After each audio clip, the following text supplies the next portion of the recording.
Leslie Rawton from Reuters. Mr. Secretary, you said that there's no deal without addressing the issue of immunity. How does one then proceed with this, and what kinds of concessions do you need from each other to close this deal? The same for you, President Karzai. What do you need for this? If the US doesn't seal this deal, if this immunity issue is still outstanding, how do you see this relationship going forward? The other question I have for the Secretary. That's all right, as I cough away. I'm sorry. It's all right. The other question I have, so I'm dealing with the immunity. The second question is, what faith, this is for the Secretary, what faith does it show in Afghan sovereignty when the US snatches a Taliban commander from Afghan hands when you were so close to a deal? To the President, how can Afghanistan stand for this kind of operation?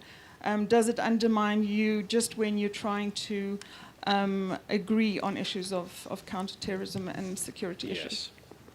Leslie, let me begin by, first of all, politely correcting the premise of your question about something called immunity. There is no immunity.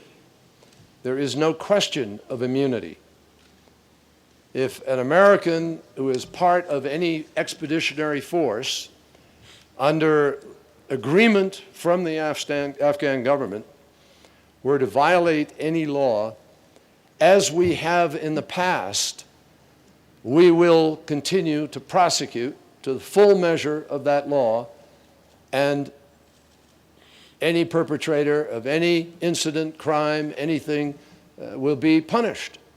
There is no immunity. Let me make that clear. No immunity. And we have proven in many cases, unfortunately too many instances, that when somebody has violated the law, they have paid the price. And there are people in prison today in the United States of America who have paid that price. Secondly, with respect to the jurisdiction issue, we have great respect for the Afghan sovereignty, and we will respect it completely, and that is laid out in this agreement.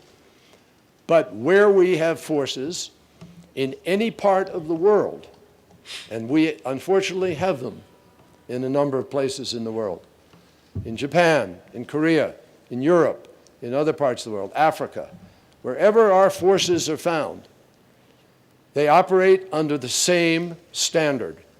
We are not singling out Afghanistan for any separate standard.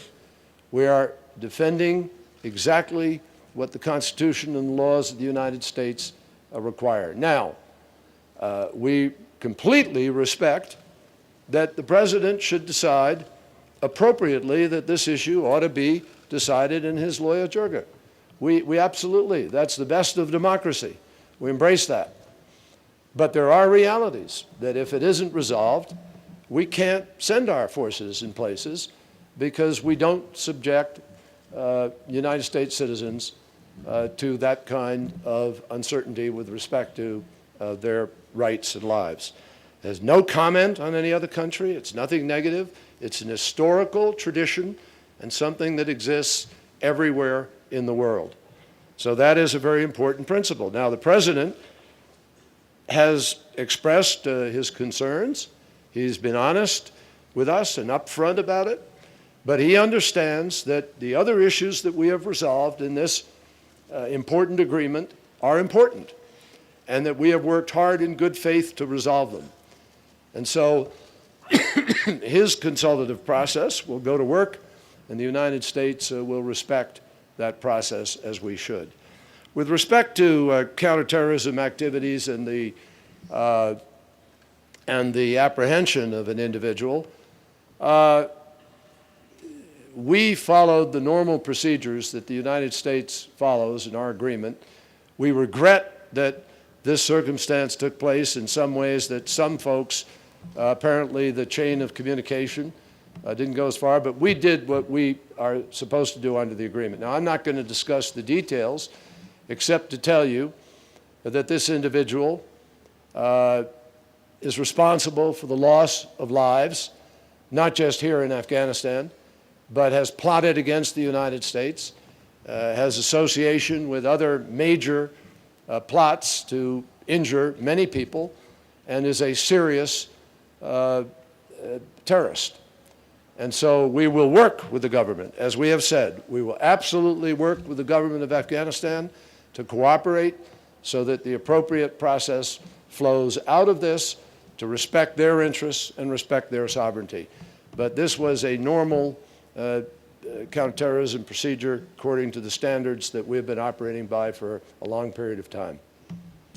Ma'am, as I said in my introductory remarks, the whole document will go before the Afghan Loya Jirga for their consideration and consultation.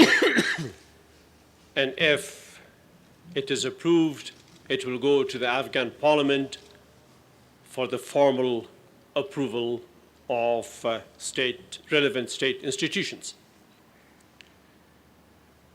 The issue of jurisdiction is one such issue that is beyond the authority of the Afghan government, and it is only and entirely up to the Afghan people to decide upon through two mechanisms. One is the traditional Loya Jirga of Afghanistan. The second is the constitutional mechanism, which is the Afghan Parliament.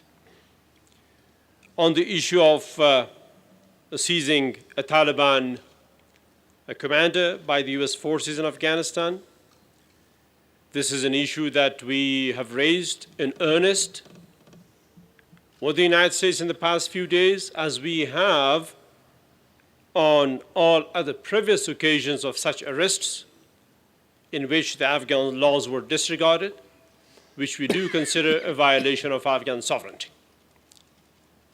And therefore,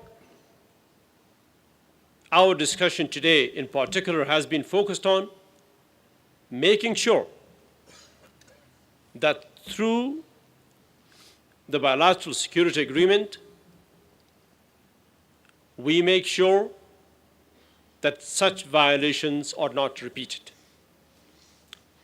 This is an issue of extreme importance to the Afghan people, and it is an issue that the Afghan people will demand in very clear,